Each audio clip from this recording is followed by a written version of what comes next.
we are almost like 99% ready to get some power. Now, last minute preparations, we're strapped up, and we're gonna see what we're gonna get out of a tiny little Honda engine.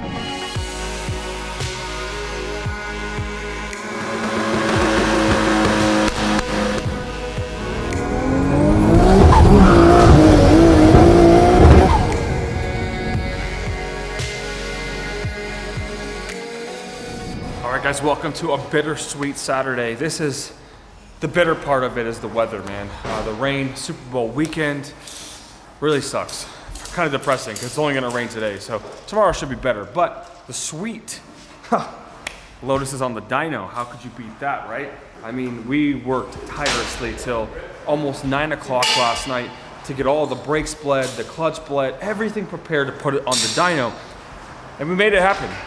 We only needed to do 2 or 3 things to get it ready to go, and this morning we came through clutch and we made it here on time, and now we're on the dyno, and we're gonna put down some serious power.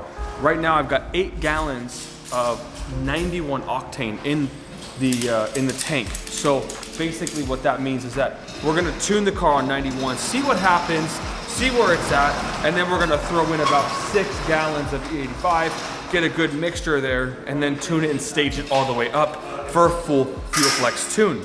So I guess wish us luck, and let's hope it could put down more than 500 on pump gas alone.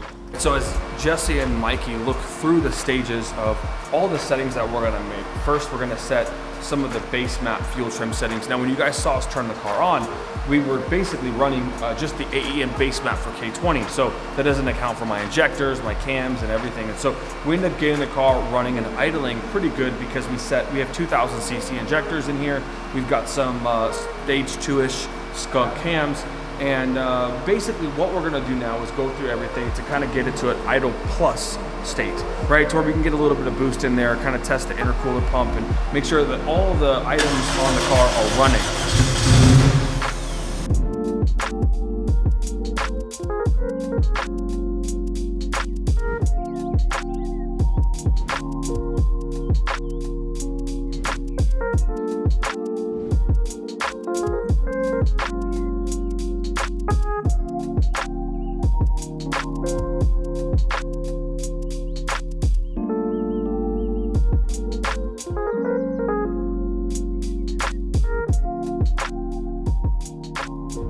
All right, guys, we're at Insane Power. We brought the Lotus to get tuned by Mike, and this is what we see. You know me, I'm a JDM junkie, and this is the R33. This car is AKA named Barney. What's Barnzilla? Barneyzilla. So this is a R33, I believe it's a 1995 V-Spec 2. So it's RB26, all-wheel drive, twin turbo, but he has a single turbo upgrade and a couple other little things. But other than that, the car's completely stock. It has Volks or raised rims. So this rim right here, at least I would say probably $2,500 for the set. So he got some nice wheels on. He has an NT05s, so he's gonna hook up pretty good. Mike claims this car makes 600 to 700 wheel horsepower on stock internals, and that's pretty damn impressive. So Etienne is the name. He's the owner of the car. He's gonna take us out for a drive, and he said he hasn't even driven it yet since it made 700 wheel horsepower. So we're both excited, and as you guys all know, this car is right-hand drive. So I'm gonna convince him to let me drive. Even though I've driven one other right-hand drive vehicle in my lifetime, and that's when we were in Europe or London, right? London, we drove right-hand drive. It was kind of weird, but we're driving right-hand drive over there, so everybody was driving right-hand drive, so it's kind of normal. But over here, if you go drive right-hand drive on the regular roads, heard it's easy to hit the curbs. Everybody turns right and hit curbs all the time, so I don't want to hit his curbs. He might cost me a little bit of money. But he got some pretty cool upgrades. It's purple. I'm not a fan of purple, but I guess purple's his favorite color, so I think Barney's his best friend too. But other than that, I'm excited. My dream's to own an R34, so one day when I can legally get it here and get my classic plates, I will have an R34. So we're gonna go for a test drive. We'll see how this thing goes. So waiting around, we have, what's your name again, sir? Etienne. He has a R33 that makes like 700 to the wheels. So right-hand drive. He's supposed to be a really good driver, so he's gonna scare the shit out of us. But I hope not. we'll see how this goes. This is the first time I've ever been in an R33. Been in an R32, and I've been in an R34, but I've never been in a 33. This is a full GTR RB26? Full. Oh, nice. So this is all-wheel drive, 2.6 liter, just like the R32 you guys saw in the last vlog, but this is a newer. This is a 96, 97? 95. 95. V-Spec. V-Spec edition. This is fully loaded. Yes. It's gonna be similar to the Supra. Yeah, Pretty a little much. better. It just hooks. It just looks way better, huh? Yes. Yeah.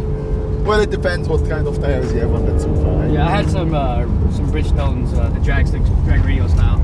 I see. I think RE07s or something like That that. hooks. Yeah. I still, all over the road, I do burnouts everywhere I go. There we go.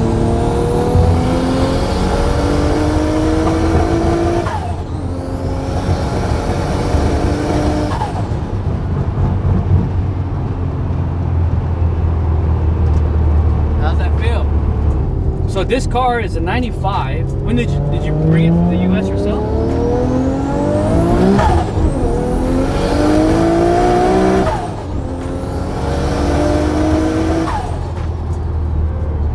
Wow. Found it here already. It was in the States already. It was already in the States already? This car, it's amazing. I love it. See, now I kind of regret selling the Supra. I had a 97 2 turbo Supra. You did? White one, US spec too. Nice. Yeah. So I did a big turbo upgrade. It made like a little over 500. And I drove the car every day. I didn't want to make too much power because other than that, like, just sliding all over the place. You can't really drive the car and enjoy Right. it, you know? But since So- this is all-wheel drive, this thing hooks. I went from 4 Supras. When I was in Europe, I had a very low kilometers, 24,000 kilometers, R34 V-Spec 2, Whoa, 2001 model. nice. And when I moved here to the States, I didn't know it was not legal to bring it. Oh, So I okay. said I want to bring the car with me. They said it's impossible. You can't. Uh-huh. So I had to sell it back. I sold it to a guy in Sweden, and I regret that very much because today the price of them. Yeah, those R34s are going for over 100 grand now. Yes, the V-Spec 2. Yeah. With that kilometers on, it's a moneymaker. And to find a V-Spec 2 right now, Yeah, it was. you can't even find one. No, it was a pearl white, very nice. So when I had the chance, again, I went from 4 Supras. I'm a GTR guy. I'm an Yeah. all-wheel drive. I love the hook, and it's, I don't know. It's. I had a chance. I asked Mikey if he would work with me to build it up a little bit. So this is the first one he did. As you know, he's in love with it. Yeah, he was telling me the car about is it. the car is very drivable. It's. I wanted it to stay very drivable for the streets. Yeah, But like when for a I- daily driver. But it's good to have some power in it as well. Oh, I It's mean, it just fun. has a little bit more than a little bit. Just a little bit. Oh, there's a state limit again.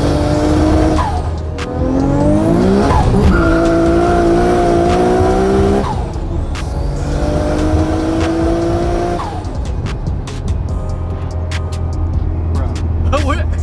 Did you expect that right now? No. He literally just did a full burnout in second gear. That was nuts.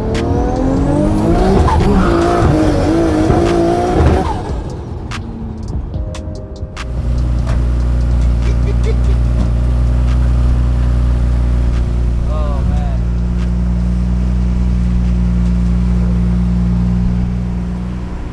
Thank you, sir. Thank you, buddy.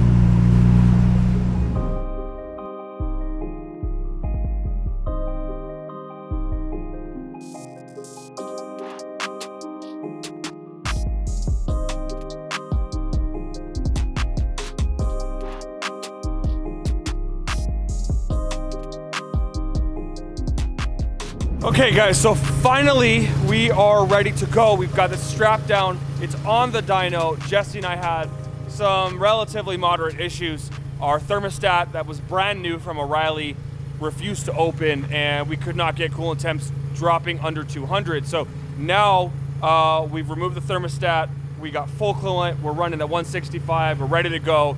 I had to adjust the fuel pressure regulator. We were only at 25 pounds. We needed to be plus 45 pounds, which super simple, adjust the screw, no big deal. And basically, we've got water pumps on, fans on. We are almost like 99% ready to get some power. Now, last minute preparations, we're strapped up, and we're gonna see what we're gonna get out of a tiny little Honda engine.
Well, good news and bad news. Let's start with the good news. We found the problem. So now the bad news. And you know what's funny is that I actually thought, right, that this was gonna be a problem, because the second we got there, we had that tiny little pinhole leak. Yeah. And once we got that pinhole leak, I was like, man, you know what? We're gonna just fight this all night long, just as we did. In my mind, I didn't say this out loud because the problem was that, you know, like, I don't want to be the negative Nancy of the group, because I'm not that guy, but we replaced the thermostat housing, spark plugs, we had to bleed the clutch, bleed the brakes. What else did you do? I think that was it. That was just... Oh, wastegate spring we changed. Oh, yeah. We went through every single thing. We smoke tested it, found that the blow-off valve... See, the problem was the whole entire time was the intercooler, and one of the welds, just a tiny little piece of the weld, had like a pinhole leak, and a little bit of water came out, and then the other side, like the blow-off valve was leaking too. And so I think that the ferrule on the blow-off valve kind of was like just a little kinked, just a tiny bit.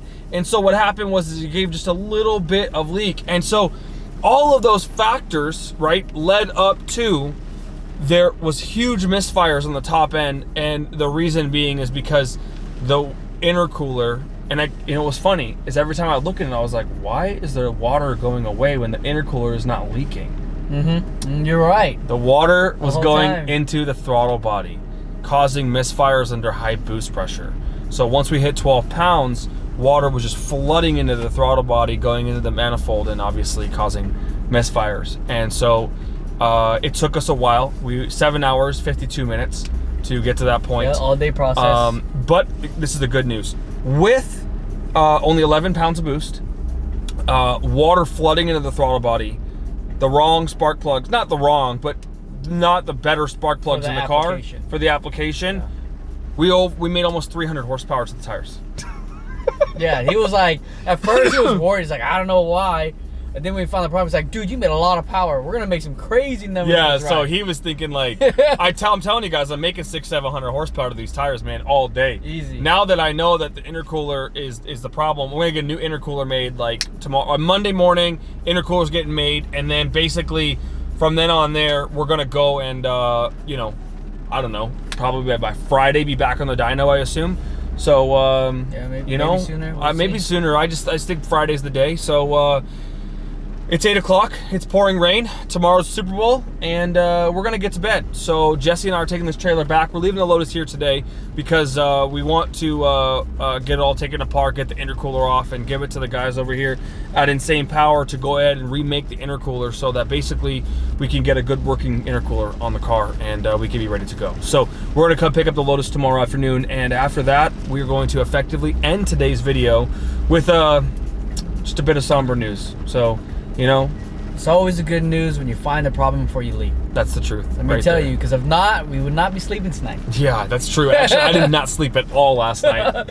I went to bed at like 2 in the morning last night because I was just stuck thinking about all these things about to happen tomorrow on the dyno. So you guys enjoy the Super Bowl, and hopefully your team wins, and we'll see you guys next video.